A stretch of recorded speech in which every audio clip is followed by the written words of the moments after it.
আমরা আরেকটু ডিটেইলে দেখার চেষ্টা করি যে আসলে পি এবং এন টাইপ সেমিকন্ডাক্টর যখন একসাথে ক্যাসকেড করে দেওয়া হয় তখন কি ঘটনা হয়।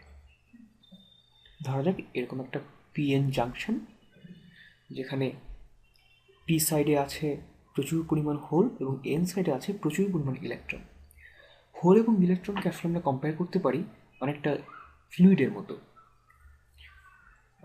ডিফারেন্ট টাইপের ফ্লুইড।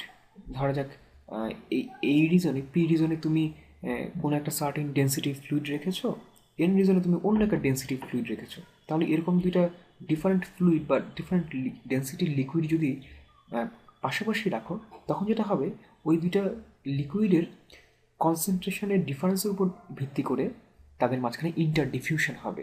ইন্টারডিফিউশন মানে পি সাইড থেকে কিছু পরিমাণ হোল এই পাশের এন সাইডে চলে যায়, আর এন সাইড থেকেও কিছু পরিমাণ ইলেকট্রন পি সাইডে চলে আসে।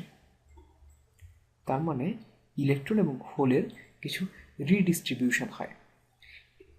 এইভাবে রিডিস্ট্রিবিউশন হলে যেটা হয় সেটা হচ্ছে, যখন এন সাইডে কিছু হোল চলে আসে তখন এখানে বাউন্ড পজিটিভ চার্জ তৈরি হয়। তার মানে যেখানে হোল আসছে সেই জায়গায় আসলে কিছু বাউন্ড পজিটিভ চার্জ তৈরি হয়। আর একইভাবে পি সাইডে জাংশনের কাছাকাছি কিছু ইলেকট্রন চলে আসার কারণে সেখানে বাউন্ড নেগেটিভ চার্জ তৈরি হয়। মজার ব্যাপার হচ্ছে যে পি সাইডে ঠিক যতগুলো বাউন্ড নেগেটিভ চার্জ তৈরি হবে, এন সাইডেও ঠিক সমান সংখ্যক বাউন্ড পজিটিভ চার্জ তৈরি হবে। আচ্ছা, এরকম এখন কথা হচ্ছে যে এই ধরনের ইন্টার ডিফিউশন কতক্ষণ চলতে থাকবে? এটা কি আজীবন চলতে থাকবে, মানে যতক্ষণ পর্যন্ত এখানে পি সাইডের হোলের ডেন্সিটি আর এন সাইডের হোলের ডেন্সিটি সমান না হচ্ছে ততক্ষণ পর্যন্ত এই কন্টিনিউয়াস ইন্টার ডিফিউশন চলতেই থাকবে? আসলে সেটা হবে না। ইন্টার ডিফিউশন কোনো একটা সার্টেন স্টেজে গিয়ে স্টলড হয়ে যাবে। সেই সার্টেন স্টেজটা কি সেটা বোঝার জন্য দেখতে হবে যে যখন ইন্টার ডিফিউশন শুরু হবে, মানে পি সাইড থেকে হোল এন সাইডে ফ্লো করা শুরু করবে, তখন এন সাইডের জাংশনের কাছে বাউন্ড পজিটিভ চার্জ তৈরি হওয়ার কারণে আর পি সাইডে বাউন্ড নেগেটিভ চার্জ তৈরি হওয়ার কারণে পি সাইডে একটা লোয়ার পটেনশিয়াল তৈরি হবে আর এন সাইডে একটা হায়ার পটেনশিয়াল তৈরি হবে। ব্যাপারটা এরকম। কেন এরকম এন সাইডে হায়ার? কারণ আমরা জানি যে একটা পজিটিভ চার্জের কাজই হচ্ছে সেটা পটেনশিয়ালকে ইনক্রিজ করে, আর নেগেটিভ বাউন্ড চার্জ যেহেতু এটা পি সাইডে, কাজে এদের কাজ হবে পটেনশিয়ালকে লোয়ারিং করা। তাহলে এখন দেখো যে যত বেশি ডিফিউশন হবে ততই আসলে একটা পটেনশিয়াল ব্যারিয়ার তৈরি হবে, যে এবং এটা আস্তে আস্তে ইনক্রিজ করতে থাকবে। তার মানে ব্যারিয়ারের হাইটটা আস্তে আস্তে আরও বাড়তে থাকবে। একটা এরকম যত বেশি ইন্টারডিফিউশন হবে ব্যারিয়ারের হাইট, এই ব্যারিয়ারের হাইটটা তত বাড়তে থাকবে। মানে যত বেশি পজিটিভ চার্জ আর নেগেটিভ চার্জ জাংশনের দুই পাশে জমা হতে থাকবে তত বেশি ব্যারিয়ারের হাইট বাড়তে থাকবে, মানে পটেনশিয়াল ডিফারেন্স বাড়তে থাকবে। তুমি যদি এইখানে ঠিক যেখানে পটেনশিয়ালের একটা গ্র্যাডিয়েন্ট দেখতে পাচ্ছি সেইখানে যদি কেউ কোনো ইলেকট্রনকে রাখে, এই জায়গায় কোনো একটা ইলেকট্রনকে রাখে, তাহলে সেই ইলেকট্রনটা চাইবে হাই পটেনশিয়ালের দিকে মুভ করতে। আর কেউ যদি এখানে একটা হোল রাখে তাহলে সেই হোলটা চাইবে লো পটেনশিয়ালের দিকে মুভ করতে। চিন্তা করে দেখো হোলগুলো আছে কোথায়? আছে হচ্ছে পি রিজনে। সো পি রিজন থেকে কোনো হোল যখন এন রিজনে যাওয়ার চেষ্টা করবে তখন এই ব্যারিয়ারের কারণে সেই হোলটা আবার ব্যাক করে পি রিজনে ফিরে আসবে। তো দুইটা ক্যারিয়ার তো, হোল এবং ইলেকট্রন, আমাদের মনে হয় আলোচনা কমপ্লেক্স হয়ে যাচ্ছে। আমরা ব্যাপারটাকে আরেকটু সহজভাবে বোঝার জন্য দুইটা ক্যারিয়ার না, আমরা যে কোনো একটা ক্যারিয়ারের কথা চিন্তা করি। মনে করি শুধু ইলেকট্রনের কথাই চিন্তা করি। ব্যারিয়ার যত বাড়ছে ইলেকট্রনের এন সাইডে যাওয়ার প্রবাবিলিটি তত বাড়ছে। আবার এন সাইডে ইলেকট্রন বেশি, পি সাইডে ইলেকট্রন কম। সো ইলেকট্রন অবশ্যই ডিফিউজড হয়ে পি সাইডে যাওয়ার চেষ্টা করবে। তার মানে আসলে এখানে ইলেকট্রন ফ্লোয়ের দুইটা কম্পোনেন্ট থাকবে। একটা হচ্ছে ইলেকট্রনের ডিফিউশন, যেটা আসলে এন সাইড থেকে পি সাইডে থাকবে, আর আরেকটা হবে ইলেকট্রনের ড্রিফট, যেটা পি থেকে এন এর দিকে ফ্লো করবে। এই ডিফিউশন এবং ড্রিফট এই দুইটা কম্পোনেন্ট যখন সমান হয়ে যাবে তখনই পি এবং এন এর মাঝখানে ইন্টার ডিফিউশন স্টপ হয়ে যাবে এবং ব্যারিয়ার ওই স্টপিং পয়েন্টের পরে আর বাড়বে না। সাধারণত পি এবং এন জাংশনকে, একটা সিলিকন পি এন জাংশনকে এমনভাবে ডোপিং করা হয় যেন এই ব্যারিয়ারের হাইট মোটামুটি 0.7 মতো হয়। তাহলে আমি দেখলাম একটা পি টাইপ এবং এন টাইপ সেমিকন্ডাক্টর পাশাপাশি ক্যাসকেড করলে এই ইলেকট্রন এবং হোলের ইন্টার ডিফিউশনের কারণে এন সাইডে কিছু বাউন্ড পজিটিভ চার্জ এবং পি সাইডে কিছু বাউন্ড নেগেটিভ চার্জ তৈরি হয়। এই যে মাঝখানে যে রিজন আমরা দেখতে পাচ্ছি, এই রিজনটার নাম দেওয়া হয় ডিপ্লেশন রিজন। এর কারণ হচ্ছে যে এই রিজনে কোনো ফ্রি ক্যারিয়ার থাকে না, ইলেকট্রন বা হোল কোনোটাই থাকে না। এই কারণেই এর নাম depletion region. They are depleted of free carriers. এরকম একটা পিএন জাংশনের অ্যাক্রসে কেউ যদি কোনো ভোল্টেজ অ্যাপ্লাই করে তাহলে অধিকাংশ ভোল্টেজই আসলে ডিপ্লেশন রিজনের অ্যাক্রসে ড্রপ হয়। খুব সামান্য একটা অংশ এই পি এবং এন এই দুই রিজনে ড্রপ হয়।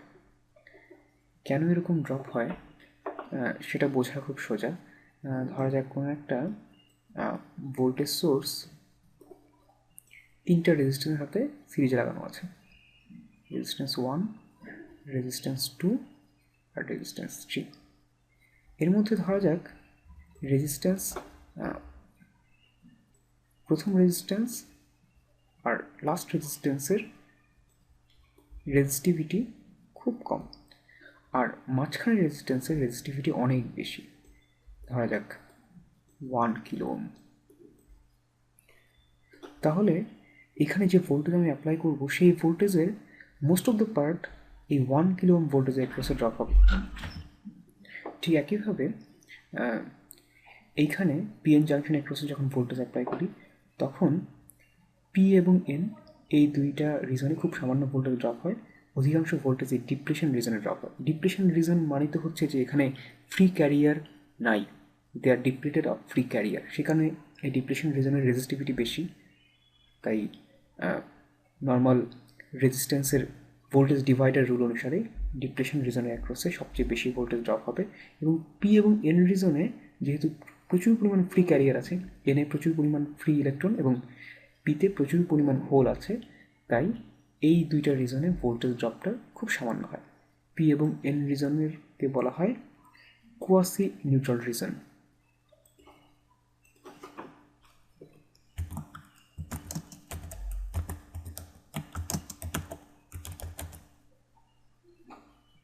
এটা কোয়াসি নিউট্রাল এন রিজন এবং এটা হচ্ছে কোয়াসি নিউট্রাল পি রিজন।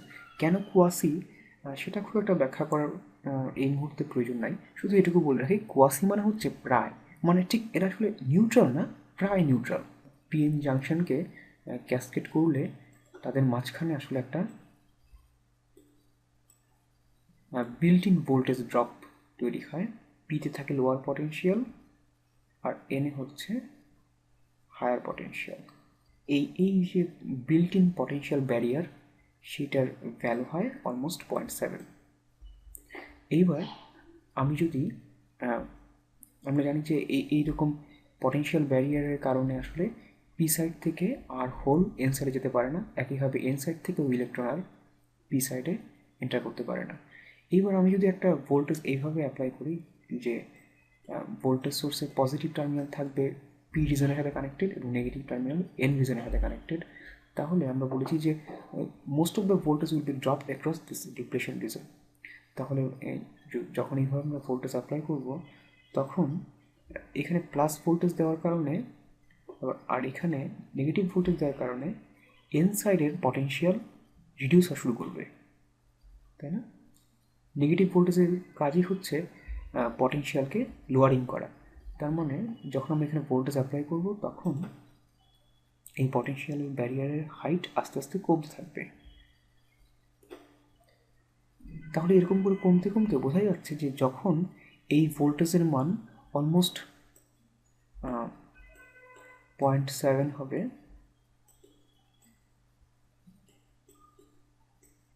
তখন এই ব্যান্ড প্রায় ফ্ল্যাট হয়ে যাবে। তার মানে এই ব্যারিয়ারটা আর থাকবে না, এটা এরকম ফ্ল্যাট হয়ে যাবে। এবং তখন খুব সহজে পি সাইড থেকে হোল এন সাইডে এন্টার করতে পারবে, একইভাবে এন সাইড থেকে ইলেকট্রনও পি সাইডে এন্টার করতে পারবে, মাঝখানে যেহেতু ব্যারিয়ার হাইট আর নাই। আর কেউ যদি উল্টা কাজ করে, যে ভোল্টেজ সোর্সের পোলারিটি যদি চেঞ্জ করে এরকম করে দেয়, ধরা যাক কেউ একজন পি সাইডে নেগেটিভ ভোল্টেজ আর এন সাইডে পজিটিভ ভোল্টেজ দেয়, তাহলে ব্যাপারটা কীরকম হবে? তখন যেটা হবে,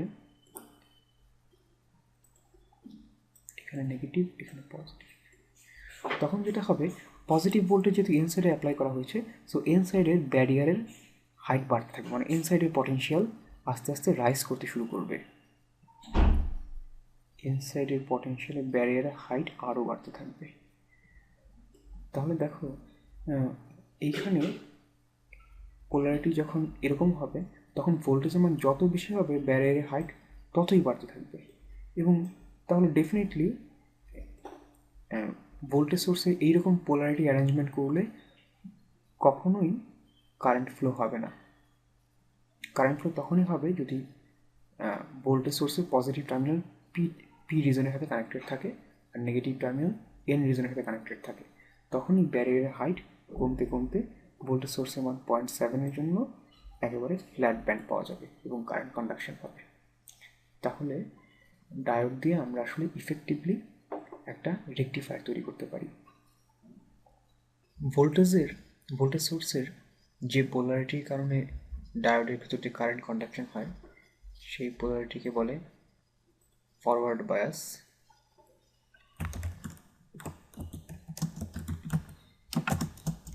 এই ধরনের বায়াসিং কন্ডিশনে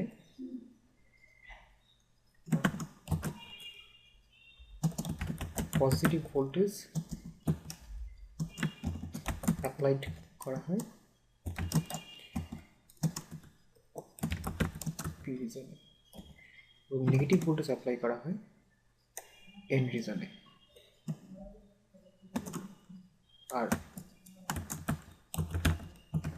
আরেকটা পোলারিটি কনফিগারেশনকে বলা হয় রিভার্স বায়াস। রিভার্স বায়াসে ডায়োড কারেন্ট কন্ডাকশন করে না, রিভার্স বায়াসে নেগেটিভ ভোল্টেজ অ্যাপ্লাই করা হয় পি রিজনে। এবার আমরা যদি একটা ডায়োডের ভোল্টেজ ভার্সাস কারেন্টের ক্যারেক্টারিস্টিক্স গ্রাফ আঁকি তাহলে সেটা কেমন হবে?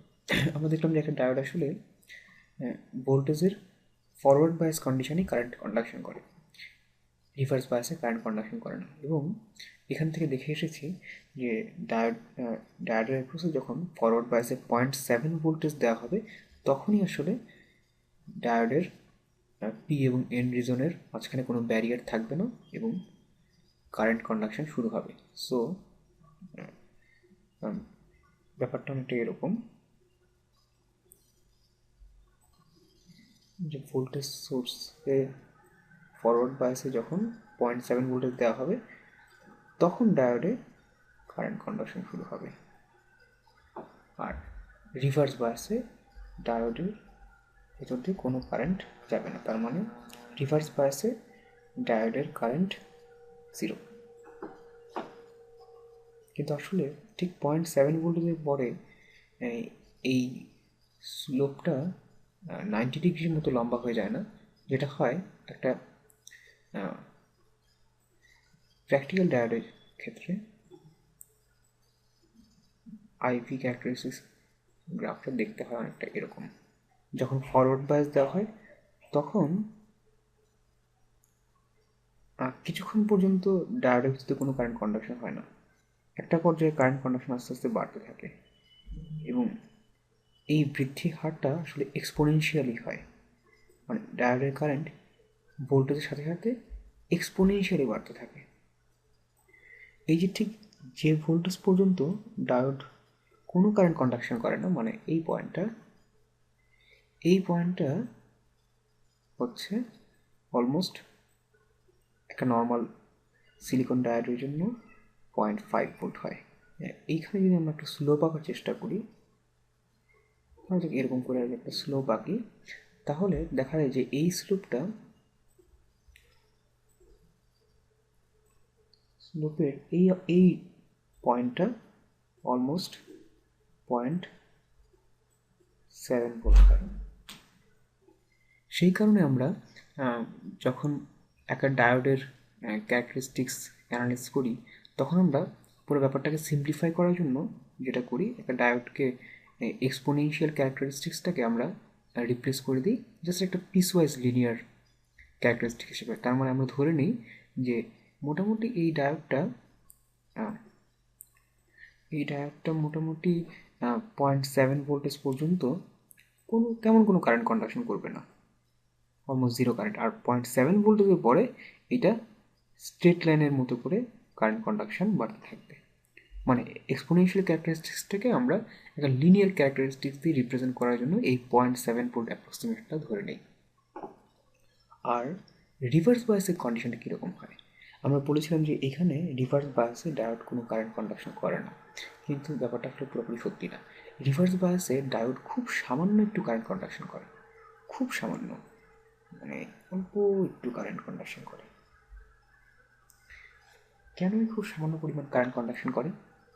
তার কারণ কোনো একটা সেমিকন্ডাক্টরকে আমরা যখন ডোপিং করি, ধরা যাক এরকম একটা সেমিকন্ডাক্টর পিস নিয়ে সেটাকে কেউ একজন পি টাইপ ডোপিং দিয়ে ডোপিং করব। তার মানে হচ্ছে যে এখানে অনেকগুলো হোল তৈরি হবে। যখন এখানে কোনো রকম ডোপিং করা হয়নি, তখন এখানে হোলের অ্যামাউন্ট কত? 0? না, 0 না। খুব ইন্টারেস্টিং ব্যাপার হচ্ছে, যে কোনো সেমিকন্ডাক্টর সেটা যদি পুরোপুরি আনডোপড থাকে, তারপরেও তাতে সমান পরিমাণ ইলেকট্রন এবং সমান পরিমাণ হোল এক্সিস্ট করে। এবং এই কী পরিমাণ একটা সেমিকন্ডাক্টরে কতটুকু হোল এবং কতটুকু ইলেকট্রন থাকবে, সেটা একটা সার্টিন ফর্মুলা মেনে চলে। সেই ফর্মুলাটার নাম হচ্ছে ল অফ মাস অ্যাকশন।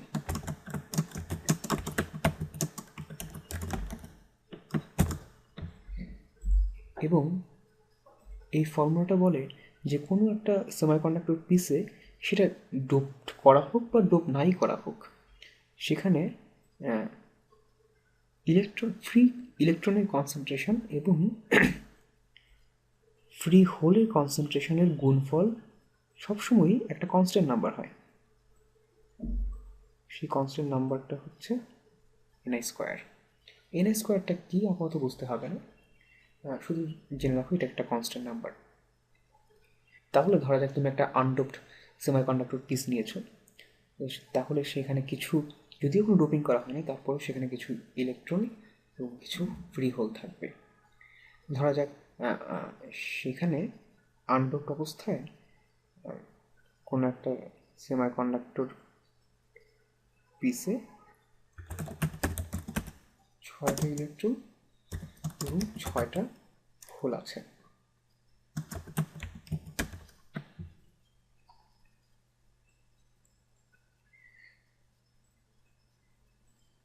তার মানে নাম্বার অফ ইলেকট্রন এবং নাম্বার অফ হোল, এই দুইটাকে গুণ করলে 36। ল অফ মাস অ্যাকশন বলে যে এরপরে এই সেমিকন্ডাক্টরকে তুমি যদি ডোপিং করো, তাহলে ইলেকট্রন এবং হোলের কনসেন্ট্রেশন এমনভাবে চেঞ্জ হবে যেন তাদের গুণফল এই আগের মধ্যে 36 হয়। ধরা যাক তুমি সেমিকন্ডাক্টরকে এরপরে আরও ধরা যাক 9টা হোল এখানে অ্যাড করলে, মানে 9টা পি টাইপ ডোপেন্ট এখানে এই সেমিকন্ডাক্টর অ্যাড করলে, তার মানে তুমি হয়তো এক্সপেক্ট করতেছো যে আগে ছিল 6টা হোল, এখন 9টা পি টাইপ ডোপেন্ট অ্যাড করার কারণে টোটাল নাম্বার অফ হোল হবে 6 প্লাস 9 মানে 15। অন্যদিকে ডোপিং করার পরে ইলেকট্রনের সংখ্যা হবে আগের মতোই 6, কারণ ইলেকট্রনগুলো চেঞ্জ করা হয়নি। এটাই হয়তো তুমি নর্মালি আশা করতে পারো, তাই না? কিন্তু মজার ব্যাপারটা এইখানেই যে এইভাবে আসলে হোল এবং ইলেকট্রনের কনসেন্ট্রেশন ডিস্ট্রিবিউশন হয় না। আমি আগেই বলেছি যে ডিস্ট্রিবিউশন হতে হবে এমনভাবে যেন তাদের কনসেন্ট্রেশনের গুণফল হয় আগের মধ্যে 36। সো তুমি যদি 9টা ডোপেন্ট অ্যাড করো, তুমি দেখবে তার মধ্যে 9টার মধ্যে 6টা ডোপেন্ট আসলে ফ্রি ইলেকট্রন তৈরি করেছে। তার মানে টোটাল ফ্রি ইলেকট্রন হবে 12টা, এবং বাকি 3টা ইলেকট্রন সেটা আসলে 3টা হোলের সাথে রিকম্বাইন করে, হোল আর ইলেকট্রন রিকম্বাইন করে 3টা হোলকে রিমুভ করে দিয়েছে। তার মানে 3টা ইলেকট্রন 3টা হোলের সাথে রিকম্বাইন করে যদি রিমুভ করে দেয় হোলকে, দেখা যাবে আলটিমেটলি হোল 3টা বাকি আছে। দেখো, তাহলে ইলেকট্রন এবং হোলের কনসেন্ট্রেশন এমনভাবে চেঞ্জ হলো যেন তাদের গুণফল আগের মতোই কনস্ট্যান্ট নাম্বার থাকে। সো এটা বুঝতে পারছো যে একটা সেমিকন্ডাক্টরকে পি টাইপ ডোপিং বা এন টাইপ ডোপিং যাই করা হোক না কেন, পি টাইপ ডোপিং করার অর্থ এই না যে ওই সেমিকন্ডাক্টরে শুধুমাত্র হোল আছে, কোনো ইলেকট্রন নাই। একইভাবে এন টাইপ সেমিকন্ডাক্টরে ধরে নিও না কখনোই যে এখানে শুধুমাত্র ফ্রি ইলেকট্রন আছে, কোনো হোল নাই। এই কারণে একটা সেমিকন্ডাক্টরে যদি পি টাইপ ডোপিং করা হয়, তখন বলা হয় যে ওই সেমিকন্ডাক্টরে মেজরিটি ক্যারিয়ার হচ্ছে হোল আর মাইনরিটি ক্যারিয়ার হচ্ছে ইলেকট্রন। তার কারণ ওই সেমিকন্ডাক্টরে অধিকাংশ ক্যারিয়ারই হচ্ছে পি টাইপ। তাহলে এই আন্ডারস্ট্যান্ডিংটা যদি আমাদের থাকে, আমরা বলতে পারবো যে এই যে আমরা প্রথম যে ডায়োডটা দেখেছিলাম যে পি টাইপ রিজন এবং এন টাইপ রিজন একসাথে ক্যাসকেড করে দেওয়া হয়েছে, তখন মাঝখানে একটা পটেনশিয়াল বিল্ড আপ করেছে। এই পটেনশিয়ালের কারণে একটা পর্যায়ে পি থেকে কোনো হোল এন সাইডে যেতে পারছিল না, এন থেকেও কোনো ইলেকট্রন পি সাইডে আসতে পারছিল না। কিন্তু এইমাত্র আমরা শিখলাম যে আসলে একটা পি টাইপ সেমিকন্ডাক্টরে শুধু হোল থাকে না, ইলেকট্রনও থাকে। খুব সামান্য পরিমাণ হলো কিছু ইলেকট্রন অবশ্যই থাকে। একইভাবে একটা এন টাইপ সেমিকন্ডাক্টরে শুধু ইলেকট্রন থাকে না, সেখানে সামান্য পরিমাণ হোলও থাকে। সো তুমি যদি রিভার্স বায়াস অ্যাপ্লাই করো, তখন এই ব্যারিয়ারটা তো বড় হবেই। ব্যারিয়ার যদি বড় হয় তাহলে কিন্তু হোল পি থেকে এনে যেতে পারবে না, কিন্তু এই ইলেকট্রন ইলেকট্রন কিন্তু সবসময় চায় লোয়ার থেকে হায়ার পটেনশিয়ালে যেতে, কারণ ইলেকট্রনের চার্জ নেগেটিভ। সো পিতে যে মাইনরিটি ক্যারিয়ার আছে, সেই মাইনরিটি ক্যারিয়ার খুব সহজে এই ব্যারিয়ারটা ক্রস করে পাশের এন রিজন চলে যেতে পারবে। একইভাবে এন সাইডে মেজরিটি ক্যারিয়ার যেগুলো আছে ইলেকট্রন, সেই ইলেকট্রনগুলো এন থেকে পিতে যেতে পারবে না ঠিকই এই পটেনশিয়াল ব্যারিয়ারের কারণে, কিন্তু এনে তো একই সাথে কিছু মাইনরিটি ক্যারিয়ারও আছে, কিছু হোল আছে। সেই হোলগুলো খুব সহজেই আসলে এই ব্যারিয়ারটার ওই পাশে যেতে পারবে, কারণ হোল সবসময় চায় লোয়ার পটেনশিয়ালে যেতে, আর ইলেকট্রন সবসময় চায় তার নেগেটিভ চার্জের কারণে হায়ার পটেনশিয়ালে যেতে। সো এন সাইডে যে মাইনরিটি ক্যারিয়ার হোল আছে, সেই হোলগুলো হায়ার পটেনশিয়াল থেকে পি সাইডের লোয়ার পটেনশিয়ালে চলে যেতে পারবে। তার মানে হচ্ছে রিভার্স বায়াস কন্ডিশনে ডায়োড যে কারেন্ট কন্ডাকশন একেবারেই করে না তা কিন্তু না, করে, কিন্তু মুশকিল হচ্ছে যে খুব সামান্য পরিমাণ কারেন্ট কন্ডাকশন হয়। তার কারণ পি সাইডে যেসব ক্যারিয়ার আছে, যে ক্যারিয়ারগুলো কারেন্ট কন্ডাকশন করতেছে, তাদের কনসেন্ট্রেশন তো খুব কম। এই জন্যই তো দেখে বলা হচ্ছে মাইনরিটি ক্যারিয়ার। এন সাইডেও খুব সামান্য পরিমাণ হোল আছে মাইনরিটি ক্যারিয়ার হিসেবে। তাই একটা ডায়োডের রিভার্স বায়াসে খুব অল্প পরিমাণ কারেন্ট কন্ডাকশন হয়। তো এই অল্প পরিমাণ ঠিক কত? নর্মালি একটা ডায়োড ফরওয়ার্ড বায়াসে প্রায় মিলি অ্যাম্পিয়ার রেঞ্জের কারেন্ট কন্ডাকশন করে, অন্যদিকে রিভার্স বায়াসে প্রায় পিকো অ্যাম্পিয়ার রেঞ্জে কারেন্ট কন্ডাকশন করে। পিকো অ্যাম্পিয়ার মানে খুব কম, 10^12, আর মিলি অ্যাম্পিয়ার মানে 10^3। সো প্রায় 1 বিলিয়ন গুণ বেশি কারেন্ট কন্ডাকশন ফরওয়ার্ড বায়াসে হয়। 1 বিলিয়ন, অনেক বেশি। একটা প্র্যাকটিক্যাল ডায়োডের ভোল্টেজ এবং কারেন্টের ক্যারেক্টারিস্টিক্স কার্ভটা হচ্ছে এই ইকুয়েশন ফলো করে। ID equal to IS e to the power VD by VT minus 1, যেখানে VD মানে হচ্ছে ডায়োডের অ্যাক্রসের ভোল্টেজ আর ID মানে হচ্ছে ডায়োডের অ্যাক্রসের কারেন্ট, আর IS VT এগুলো হচ্ছে কনস্ট্যান্ট, কিছু কনস্ট্যান্ট ভ্যালু। VT এর ভ্যালু কত হবে এখানে লেখা আছে। VD মানে হচ্ছে ডায়োড ভোল্টেজ।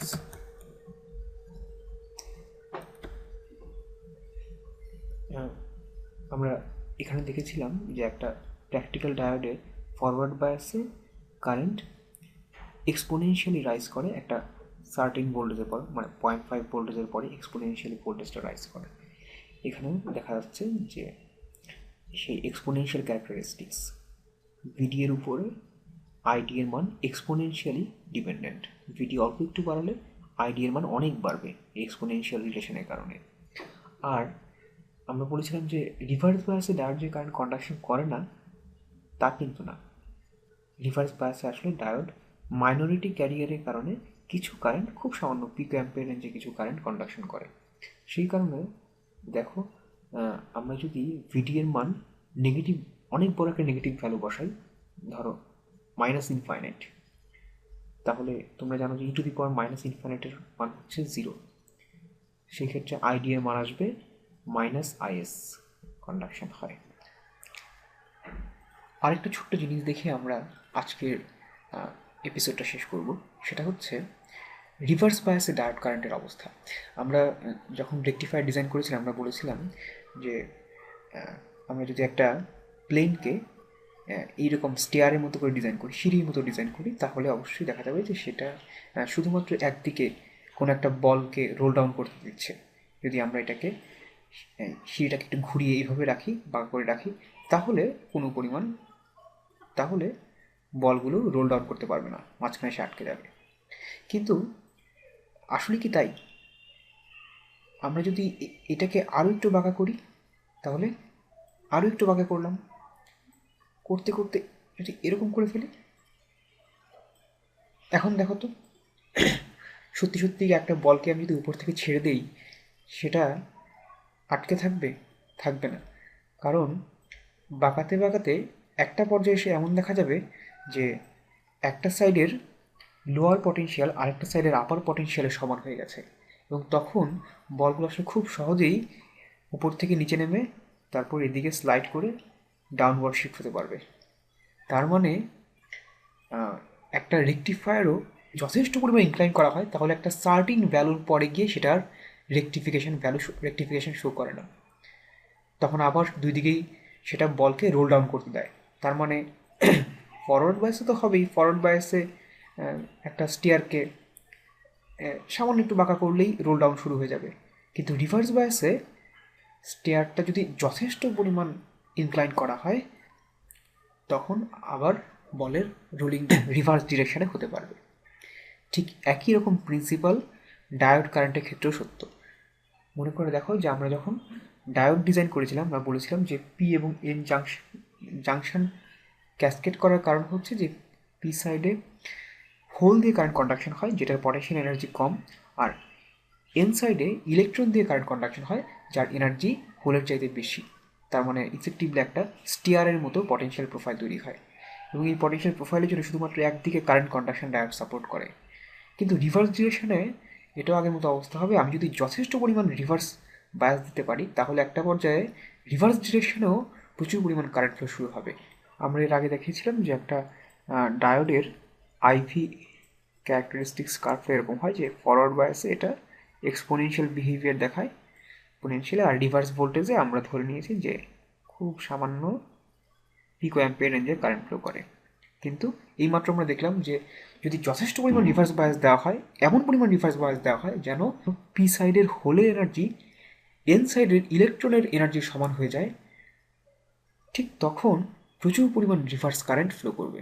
তার মানে ওই সার্টিন রিভার্স বায়াস ভোল্টেজ দেওয়ার পরে এইভাবে কারেন্ট ড্রাস্টিক্যালি বাড়তে থাকবে। খুব ইন্টারেস্টেড ব্যাপার না? আসলে আমরা এখানে ডায়োড বিহেভিয়ার খুব সিম্পলিস্টিক ওয়েতে বোঝানোর চেষ্টা করেছি। আসলে ডায়োডের ক্যারেক্টারিস্টিক্সগুলো এর চেয়ে অনেক বেশি ইন্টারেস্টিং ওয়েতে ব্যাখ্যা করা যায়। যেহেতু আমরা সলিড স্টেট ফিজিক্স পড়ছি না, সো অনেক কিছু আমরা অ্যাভয়েড করে গেছি। যেমন এই রিভার্স বায়াস কন্ডাকশনের ক্ষেত্রেই কোয়ান্টাম টার্নিং বলে খুব অসাধারণ একটা ব্যাপার হয়। এই কোয়ান্টাম টার্নিং ব্যাপারটা এখানে আপাতত আমরা উইথড্র করে গেলাম।